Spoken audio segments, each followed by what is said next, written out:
Welcome back to Big Deb Energy Podcast. I recently had the pleasure of chatting it up with writer and reality star Steve Helling. Steve has been in the public eye for quite some time, but he has been labeled this season's villain on the new reality competition show Got to Get Out, which was just released in April on Hulu. Today we're going to talk all things Gotta Get Out, as well as moments that we were not able to see on camera. Hey, Steve, welcome to Big Deb Energy. Hey, it's good to be here. This is fun. I have a lot to talk about, so let's go for it. I have a lot to ask you. And I'm sure you've been being asked so many questions since Got to Get Out has come out on Hulu. It's been not even a month yet. No, it came out on April 11th, and what's today? I mean, yeah, it's like we're right at about a month. So Yeah, so how's it been so far? it's been crazy. I didn't think this was going to be the show that it ended up being. They reached out to me at the beginning of last year, at the beginning of 2024. And it was just, hey, do you want to do this show? They didn't give me much information about it at all. They just said, you'll be in a mansion in Canada and maybe you can win $1 million. And I kept asking, tell me more, tell me what this is, everything.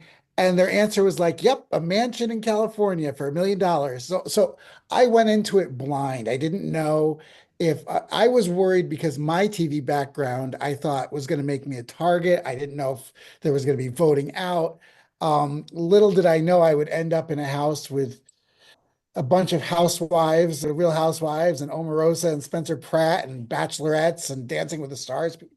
Like that was not on my that was nowhere on my radar. Um, and it was a lot of fun to film and it was a lot of fun to watch. So That's one thing. When I first started watching the show, I was like, there's a lot of personalities mhm. in this house. So, like, what was your first thought? Did you know anybody? Yeah, I did actually, because I worked for People Magazine for so long. And, I had met Spencer a few times. Omarosa, I had interviewed a couple times. Um, Demi Burnett from her best friend is a friend of mine. And he actually knew that we were both going to be there. And he kept each of our secrets until we Uh, got there. And later on, he was like, I didn't want to spoil the game for you, which I really appreciated. Because I probably would have gotten in my head if I'd known about her before I got there. Like, okay, wait, there's somebody from another show. Like, it would have been a thing. So, I give him a lot of credit for keeping his mouth shut because I wouldn't have done that. I would have told everybody, but you know. yeah, I give him a lot of credit too. That's a big secret to keep, honestly. So, take me back. Mhm. First episode, you built this alliance Mhm. with Athena and Rob. Yeah. So at that time, like, what was going through your head? Were you into it at that point, or were you just kind of going with the flow and seeing Mhm. how things went? So I'm a reality show fan. I have covered reality shows for my entire career.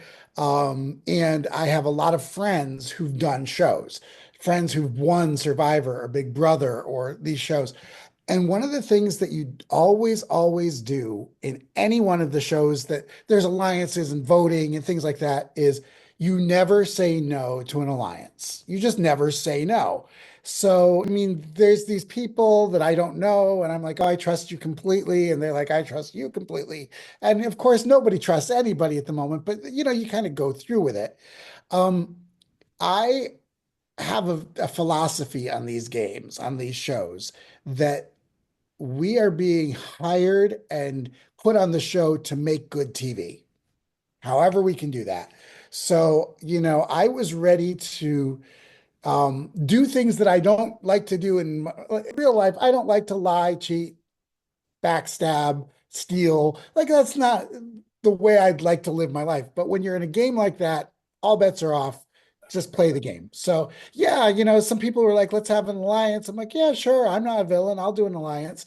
But in my head, I was like, the first chance I get to steal the money, I'm going to do it because that's what the game is. That's what the producers want us to do.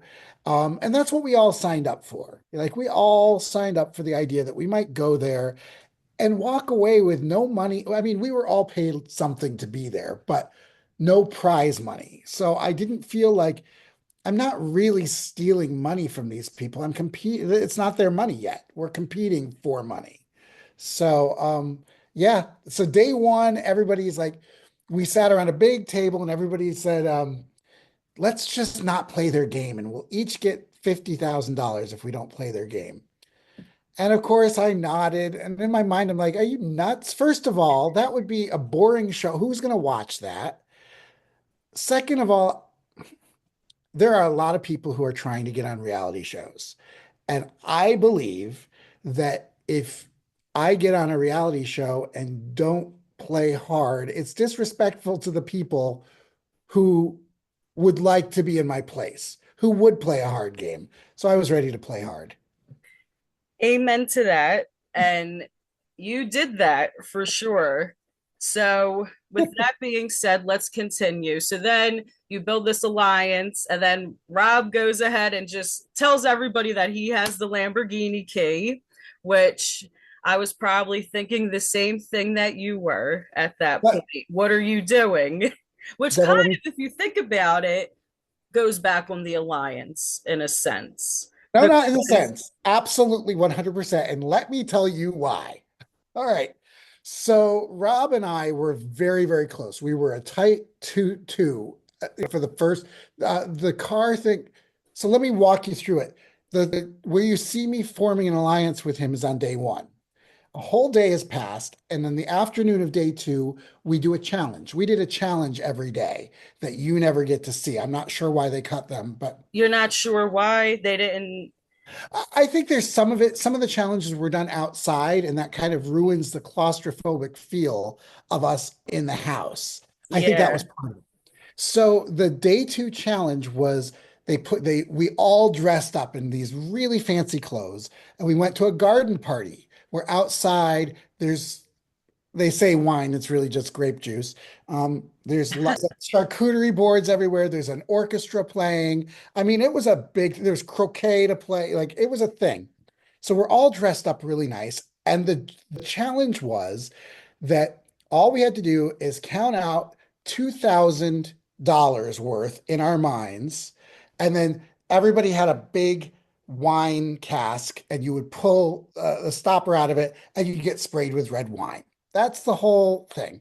So basically, it's a counting challenge. It's a timekeeping challenge. How close to 30 second or 31 minutes can you get? Because that's what $2,000 worth would be. So Rob and I, our little wine things were, I say little, they were actually pretty big. They were right next to each other. And the plan was, we had to count. And so Rob sees me counting in my head. And he hands me wordlessly, he hands me this big thing of crackers. He said, how far are you along? I said, we're 5 minutes right now. And he took out five crackers. And he's like, just give me a cracker after every minute. So I was counting 60 seconds and handing him a cracker, and 60 seconds and handing him a cracker, so that we got really, really close to this 31 minutes. We won the challenge. Everybody saw us working together. So Rob and I won, followed by Nick Doodles, and then followed by Kim. And everybody knew that if Rob won, I won. So then we get into the house. He's the first one who goes in to get his key for his car key. He, okay. he comes out and without consulting with me, and I love Rob. Rob is my still my guy. I mean, I love the guy. But without consulting with me, he calls this house meeting while I'm in getting my key. So he does this. You see it. You see me come lumbering out and I'm like, what did I miss? What just happened? Because I could tell everybody had just, they're all hugging Rob and everything. And they're like, Rob he got a key and he gave it up. And Uh, Rob had put me in a really weird situation because everybody knew. So Spencer and Omarosa say to me, well, where's your key? Because if Rob won, you won. yeah. So I had to come up at the on the spur of the moment with a disqualification thing. I was disqualified from this timekeeping challenge because I looked at a cameraman's watch. When they cut all the challenge out, that sounds like a stupid lie that I told to the viewers, but it made perfect sense to everybody in the house. And everybody in that house, including even Rob, believed me. They believed that, okay, that makes sense. That's how he won the challenge. So they disqualified him from the challenge. It doesn't translate very well. So of course I can come up with this lie because and now I'm really digging myself in deep, but I don't really have a choice if I want to try and get out that I have to like come up with this lie and then go running out. Rob is the one up in the watchtower at that point. He's the one who blows the whistle on me when I'm trying to get out with the car. So I'm, of course, public enemy number one. And I pulled Rob aside and I was like, you really screwed me. You screwed me really bad here. You didn't bother to have a conversation with me. You decided you were going to be this big hero now. We could have had that conversation together and maybe I would have been on board with it. But I had literally 10 seconds to come up with a lie. If So anything. I was like, and so Rob, of course, is this hero and I'm this villain. And I'm thinking to myself, Rob actually was the first person to backstab anybody in this house. He backstabbed me. But of course, then I was, and of course, they make me public enemy number one. Everything was done with a wink and a nod. Never, my feelings were never hurt. I didn't feel like I was really being bullied. I was being bullied in a very good-natured way. They would say the things to my face. But Kim was the worst. Kim Zolciak was the worst to me, or the worst in talking about me behind my back. Kim But seems brutal. he was. But you know what? We were the coffee drinkers in the house. So in the morning, I would come into the kitchen. She'd be in the kitchen. We'd talk about our kids. We each have six kids. So it comes across like Kim hated me. Um, Kim wasn't going to work with me. Like nobody hated me personally, but they weren't going to work with me anymore. And I felt like I blamed Rob for it. I still blame Rob for it. When Rob posts something on Instagram, I always comment like, well, you could have had a car, but here you are.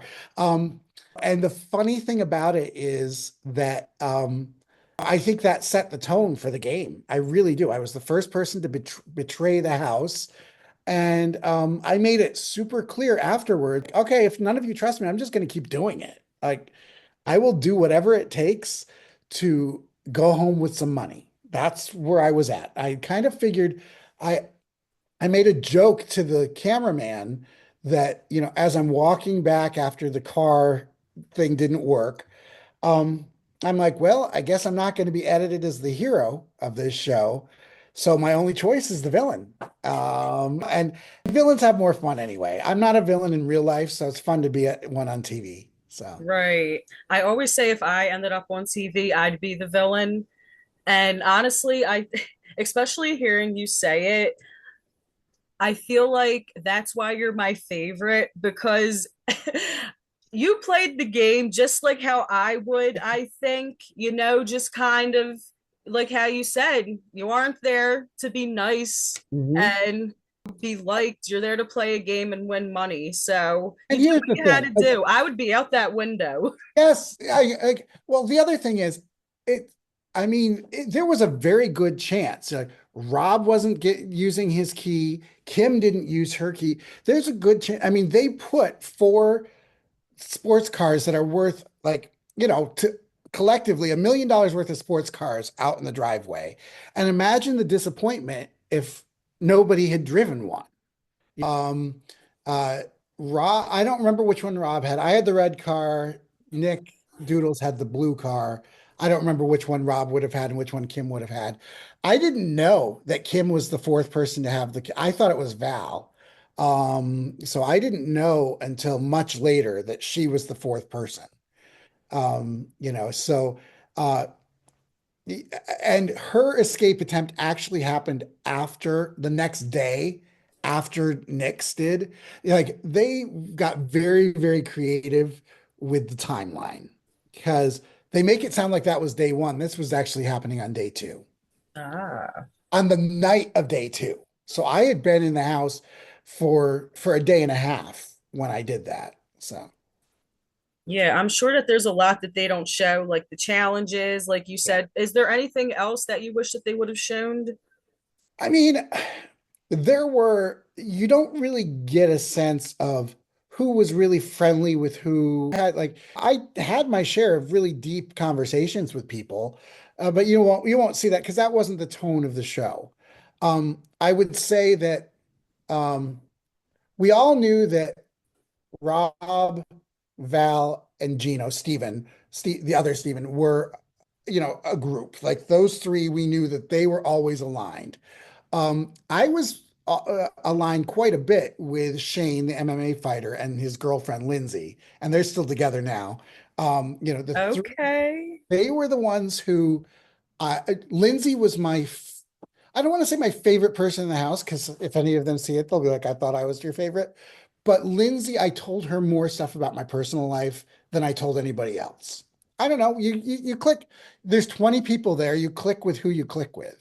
So Yeah. And I wouldn't have guessed that because I don't really, you didn't she see much of that.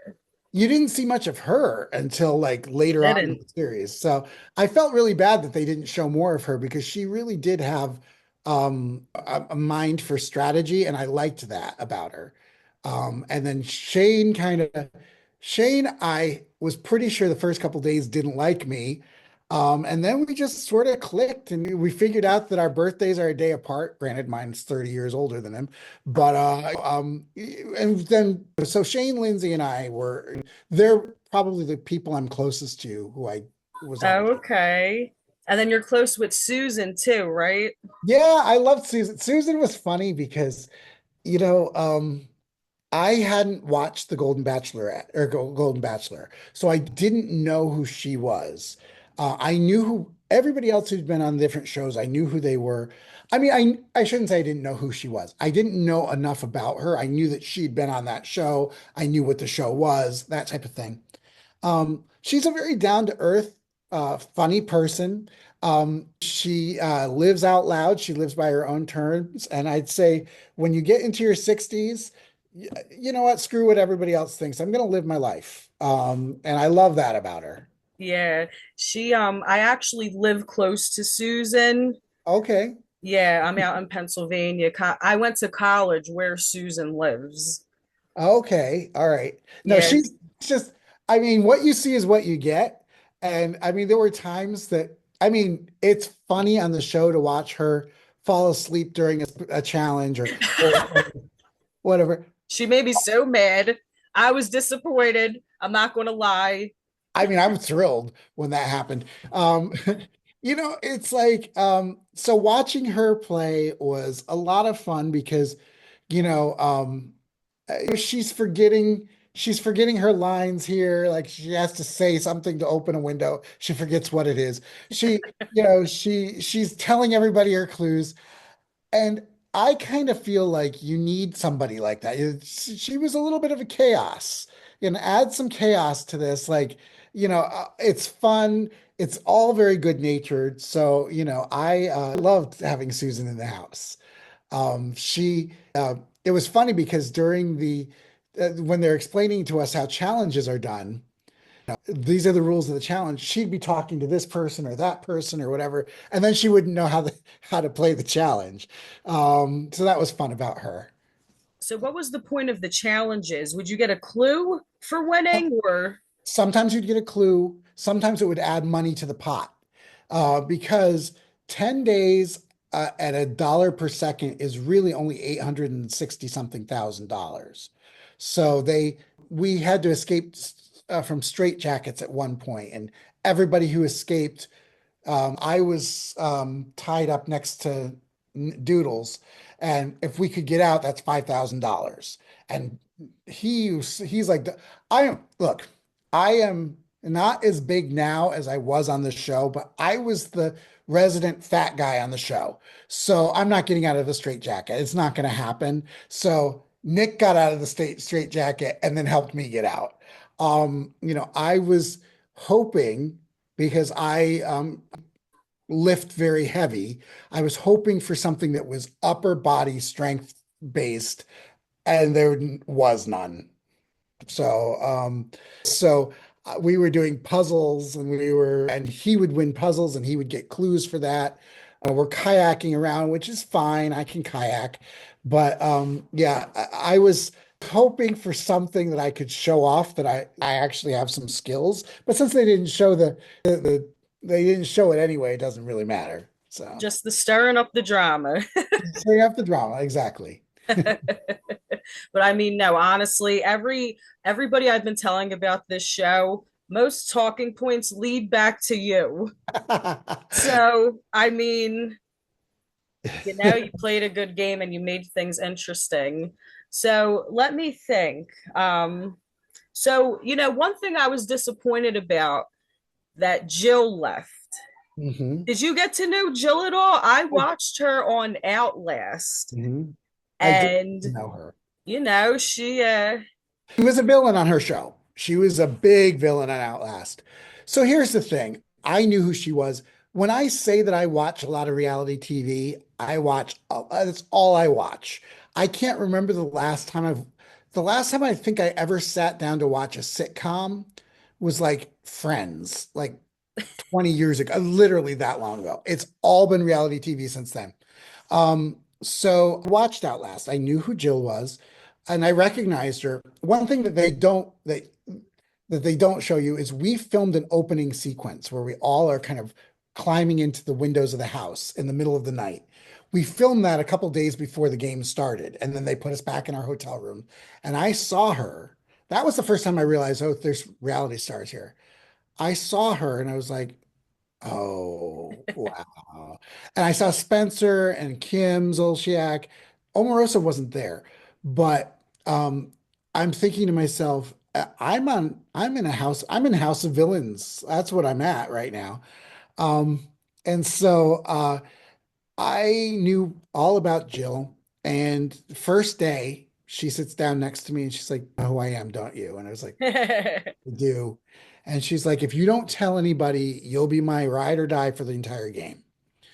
And I didn't tell anybody until after she left. I kept that promise to her because, if she wanted some sort of redemption and everything, I think the game itself was hard for her. I think that her head was never really in the game.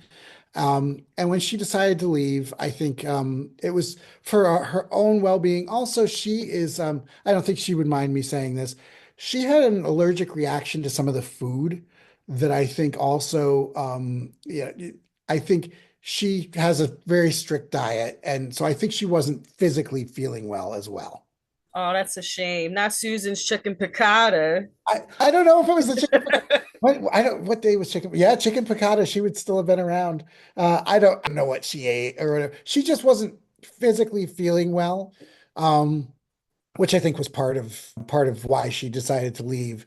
And I mean, full disclosure, she got into her share of fights with people. She and I had one moment where, and they actually showed it, where she said something. I'm like, you don't have to go there. And she's like, oh, that's all I'll say. And that was our only negative interaction. Everybody else that Jill had negative interactions with were bigger than that. And she didn't fight with everybody by any means. But, I just think physically she wasn't there for the game. Yeah, I just couldn't believe that she was able to stay out in Alaska that long Yeah, and not in a huge mansion in I Canada. know. I I guess mean, to each their own. I ate in that house like I was on a cruise. Like, because it was like, so here's the thing about food in the house. You could go, there was a producer that was always like, there was a little door in the kitchen, but you'd knock on the door and they'd slide it open. There's like producers all sitting there watching things on TV. And you could say anything. I'd like cottage cheese. And the next day there would be cottage cheese there. Whatever you were saying, they would somehow get it for you. It was amazing. Wow. I opened up the fridge one day and it was like I love sandwiches. I know it was like every kind of like sandwich meat and cheese and like, all the condiments and everything, lettuce, tomato, onion. I'm like, this like, pickles. I'm like, this is amazing. I'm making myself like this huge sandwich. And I would eat it, and then it was like they had an entire cupboard that was just full of candy bars, and cookies like Oreos, whatever. So I when I say I ate like I was on a cruise, it was like they also had breakfast and dinner catered, and that food was good. And then Susan made us something pretty much every day. Kim made us something one day. She baked us brownies. Greek Athena made us some Greek thing that was really good. So I'm like, this is amazing. So I ran up and down stairs for 10 days, probably 50 times a day. I still ended up 7 pounds heavier when the game was over than when I started. That's how much I ate. I was always eating. Like Taking advantage of the amenities. it's free food. It's free. Like it's like I could have anything. Um, one funny thing is Susan ordered sausages because the next day she was going to use them for everything. So she goes to bed, everybody goes to bed. Val and I are sitting up. I fry up all these sausages, like there's green peppers. I saw fried up all of it. And Val and I are sitting there and we eat it, everything. The next morning, Susan's like, "Who ate all my sausages?" I'm like, I didn't know. I just thought they were like she's like, I was gonna make something with those. So she ordered them and they had more sausages there in like 2 hours. So eh, I mean, I should have used more discretion on what I ate, but I was like, I wasn't even going for like the Coke Zero. I was going for the like a full-on Coke. Like, I am here, I am going to eat. So, No, that's funny. But hey, you were able to fit in that trash can, oh, which I love your shirt. I Trash love your can Steve, I shirt. think it's backwards there. I have that one. I also, a friend sent this to me. There's another one that says Liar Steve. So, because I I'm was gonna called need both. both. I mean, they're great. I'm like, I love this shirt. Yeah, I mean, I, I texted Spencer just the other day and I said, you giving me names like Trash Can Steve and Liar Steve is probably the best thing. It's the best gift you can give me. He's very good at branding and things like that. So, and I really, really enjoyed Spencer. And I didn't think I was going to because he's such a villain back in the day. But I think marriage and family and 40s changes. You're not the brash 25-year-old anymore. And so, you've matured. So I really enjoyed him. Yeah, I mean, I think all villains have their good side, and I think good people have their villain side. Exactly. And that's why it kills me. And I would say that, in fact, I wish he were sitting right here. If Rob were sitting right here next to me, I would say somehow I ended up the villain and he ended up the hero. And honestly, he was a weasel in the house. He had alliances with everybody. I didn't have alliances with people. He was saying to people, "Oh, I don't want to win the money. I just want to be friends." I was telling everybody, "I am here to win them. I'm here to take it away from you. And you should be here to try and take it away from me." So I was very honest about my villainy and what I was going to do. So, Right. No, I mean, you did exactly what I would do. So now here's my question. Towards the end, yes, you made, well, Doodles, and her name was Athena as well. The we had two blonde. There was Athenas. two. What are the odds of that? Not only do we have two Athenas, but Greek Stephen and Shane both have tattoos of the goddess Athena on their bodies. So there's like six Athenas. Honestly, that actually messed with my head. I was like, I'm on a show with two Athenas and two people who have Athena tattoos. This doesn't seem right. This is a setup.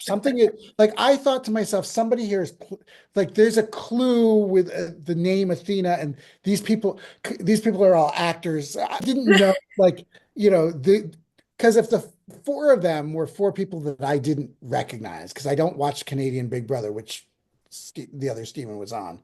So I was like, Are those four actually contestants, or are they brought in? Because all the rest of us have been on shows and stuff. So it was your mind goes crazy. You have nothing else to do but obsess about what's going on. Yeah, and you So can't Google anything. can't Google anything. It's like, so I'll say that, yeah. So you were going to say about near the end and Nick and Doodles and Blonde Athena. What were you going to say? Oh yeah, so towards the end, they had the clue for it was about $600,000. And that's when you started going around saying you had the Actually, I started that much earlier than they show it on the show. When I still believe to this day, and I will say this, and everybody knows it. Um, I should have gotten out of that trash can. The person who discovered me should not have been outside at the time that they were outside because they weren't part of they were all because they all went out for a stroll. they went out for a You, stroll. They should and what I tell, I was holding my first of all, I don't know how you were breathing in there, I but was I'm folded sitting, over on myself. And like I said, I mean, my belly was like, it was just not, it was not pretty. but So, I'm like, come on, Steve, and I see them all walking by. I'm like, oh my god, because the lid was like kind of up, and I was like freaking out for you. and the lid was, I mean, I could see out that as it shows, I mean, they were literally like 6 inches away from me. And I was sure one of them was just gonna, so I mean, I've never been, honestly, I've never been more scared in my life. I was literally, I mean, my heart's beating. I mean, there's adrenaline, 200. I mean, I don't want to discount, like, all of us in that house are in different financial situations. I would say if we were to rank us by net worth, my net worth was near the low end of the group there. Some people there are already millionaires. $200,000 is not life-changing money for them. It is life-changing money for me. I made a comment like, there are people in the house, and I don't fall for I have more money, you have less money, so I deserve less. Or I don't fall for that. Like, we're playing a game, equal playing field. But I knew that some people could win $50,000 and buy themselves a watch with it. $50,000 for me covers the mortgage for this. I'll just tell you, it covers the mortgage for this house that I live in for almost 2 years. Like, it's a long time that I can live in this house on that money. So $2 is a very significant amount of money for me and changes. I've always been kind of a hustler with work. I mean, people think because I work in TV, oh, you're just rolling in the money. That's not how it works. I mean, I work very, very hard, and I was just thought $200,000 just would give me a breathable cushion where maybe what I just do is just like pay my mortgage for the next 2 years, and then suddenly I have that extra money in my budget every month. That's like game changing for me. So Right, when we say that I was scared or whatever, I was in my mind, I'm thinking what this money could really do for my family, for my life, and how significant it would be to walk away with a win like that. Didn't work out. I was very, very salty about it for a couple days. I'm human. And then you kind of get over it because I mean, I was having so much fun. Um, but so after Cynthia and Stein left with the money that in my entitled state, I believed should have been mine, right. $300,000 is gone now. I said to producers, I was like, Not on my watch again. Nobody is leaving this game unless it's me. And I'm not getting these exit strategies. So I will screw up everybody's plan. And I will screw it up spectacularly. And so my first button disabler came on day 6, not on day 9. Okay. And I started it with um, Rob and Steven and Val. I was like, I have a button to say we had this whole plan, and of course I screwed up the plan. And then I had to blame somebody else for it, and so the weird thing is that people weren't really comparing notes about what Steve had told them, which surprised me because if anybody had just sat down and been like, Steve told me this, well, Steve told me that, they would have realized, wait, is there even such a thing as a button disabler? But I pulled that stunt 6 times. You see it 3 times on the show. I pulled it 6 times and it worked Wow. every single time. Yeah, no one caught on. Like there was a point where I would say on days 7, 8, and 9, I was never really afraid that anybody was going to get out. Rashad almost did at one point, and that one was like, but I think I was the one who hit the button on that one. But I wasn't afraid because I kind of knew where everybody was and where the exit strategies were. Day 10, I only one of them slid between the cracks with me that I didn't know where it was, and it was the one where Rashad came tumbling down the stairs. That one I had no idea that that was happening, and he saved us that money. But yeah, I decided that if I wasn't going to win big, I could live with 43,000 dollars is a lot of money for me for 10 days worth of playing a game. So I was like, I can live with that. And I feel a little bit bad. I truly do. That leaves the show with an ending that may not be as exciting as somebody walking out with $600,000. Right. I feel bad about that because I like the show. I like the people involved with the show. I would love for there to be a big winner. But if the big winner is not going to be me, I'm not going to just stand by while somebody else takes $600,000 and I go home with nothing. That's not, that is not a financially prudent thing for me to do. So I kind of thought about it. I thought, oh, 16 people could walk away with $40,000 each. What's the fun in that? Um, but since I was one of those 16 people, I made the choice to kind of ruin the game for a lot of people to make sure that I went home with money. And while I'm sorry that that's not as fun to watch on TV, I also say that was what I owe my kids, like to bring home money to, for school uniforms and for food and for like literally that money goes a long way in this house. So yeah, so I made the choice. I've gotten a little bit of online hate for it, nothing I can't handle. Um, but I think it was the right choice for me and my family personally. So you may disagree, and that's okay. I think that one of the things about these shows that's so much fun is that you get to kind of just figure out how good you can, you make things up, you can be creative, you can tell whatever lie you want to tell. You can play the game however you want to play. There's no one way to play a reality game. So, hopefully in the future, I will be on another show. I would love to do another show. And maybe my strategy on the next show would be everything I say is the absolute truth. I never lie once. Nobody would see that coming with me. Um, yeah, I mean, I would love to do another show, another game.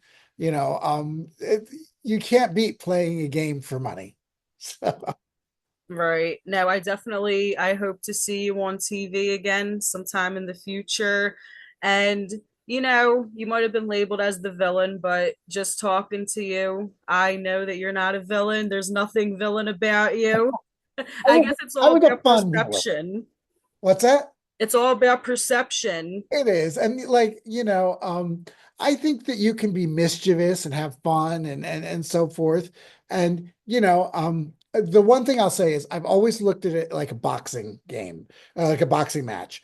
I don't punch people. I don't go walking around the street punching people in the face. But if somebody and me gets in a boxing ring and we put on the gloves and we're in the ring, yes, I'm going to hit them. They're going to hit me. We're going to keep hitting each other. And then when it's over, we'll stop hitting each other. It doesn't mean like I'm a violent person. It just means like that's what this game was.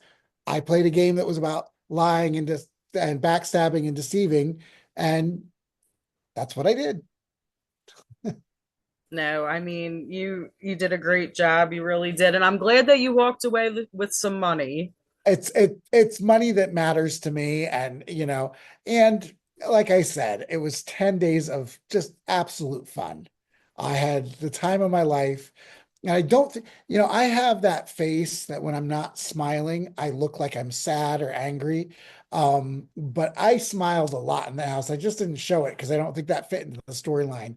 I had a blast. I every morning woke up and was like, I am in this mansion, which the mansion could have used some TLC and some maintenance. I'll just say that. Oh, But really? oh yeah, it smelled funny and whatever, but it did. It smells like mildewy and down in my bedroom and everything. But Well, what was the purpose of the mansion? Like, what was that somebody's residence, or was it like it, a hotel type of thing, or no, it was somebody's residence at some point. And then it's vacant and it's used for TV shows, I guess. So interesting? um they can pretty much all the furniture they brought in. They put different murals and things on the wall that didn't belong there. They could very easily change that mansion to look very different, except for the staircase. You really can't change that. But, the rooms could look very different very, very easily. Yeah, I felt like there was something about that staircase. I recognized it Yeah. from something. It's funny when I walked in for the first time and saw it, I was like, yeah, there was a weird feeling like I've been here before, which obviously I've never been there before. Yeah, and I still have dreams about that mansion. I dream about it a lot. A little PTSD. Yeah, it's not even like the dream has a plot. It's just that I'm in the mansion or I'm on the Yeah. driveway or whatever. So Oh no, and I'm sure chores will never be the same again now. Every time you go to throw something away. exactly. I mean, I do think about it every day for sure. So I do want to say before I go that I want to, anybody who's listening who wants to follow me on Instagram, Yes. do. That's the best way to know what I'm doing. I have other projects in the works that, that I'm behind the camera or, journalistic type of projects. Steve Helling is my name. It's my name on Instagram too, at Steve Helling. Yeah. Yep, I'll be keeping an eye out on everything that you'll be doing in the future. And I wish you luck with all your Thanks. future endeavors. And again, I appreciate you being here on Big Of Deb course. Energy. And let's the next time I do a show, I'll do your podcast again for sure. Awesome. You never know, Steve. We might end up on a show together one day. That would be amazing. Nobody, I would tell you beforehand, just kind of like delete the podcast so nobody can do the research to know. And then you and I, stealth alliance here. We can pretend like we hate each other. We'll walk away with the money.